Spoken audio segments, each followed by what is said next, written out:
Փողոցում չբղավել դեռևս չի նշանակում աջակցել գործող իշխանության հակաեկեղեցական կեցվածքին։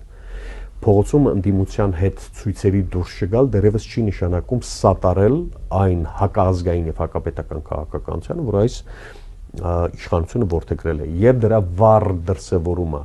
նաեւ այն էր, որ ընտրություններում, վաղաշաբաթի ընտրություններում մենք տեսանք, որ մի փոքր գրագետ աշխատանքով ես գնահատական չեմ տալիս։ Մի փոքր գրագետ աշխատանքով, բնականաբար աշխատանքի շատ ավելի մեծ տեղ կա, հնարավոր է ջարդել այն նարատիվները, որ այս իշխանությունը այն հենասյուները, որոնց վրա ինքը կառուցել է։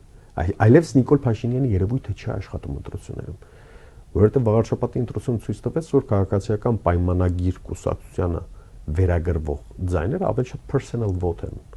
անձնական քվեներ են։ Այսինքն անձի ազգանվան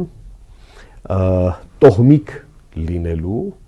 կամ հնչեղ լինելու հանգամանքն է Մեխակյանի որդին, վերջ, ինքը լավ տղա է։ Ընդհանրապես հայկական հայաստանյան քաղաքական մշակույթից, եթե մենք ուզում ենք որևէ տրանսֆորմացիա կատարել, այդ ես լավ տղա եմ արտահայտությունը քաղաքականության մեջ պետք է փոխարինվի ինչ արժեք է ստեղծում, ինչ արժեք է տալիս։ Հիմա իշխանությունը ինչ արժեք է ստեղծել։ Ինքը աշխատել է բացառապես հենց այդ անհատականությունների կամ անհատների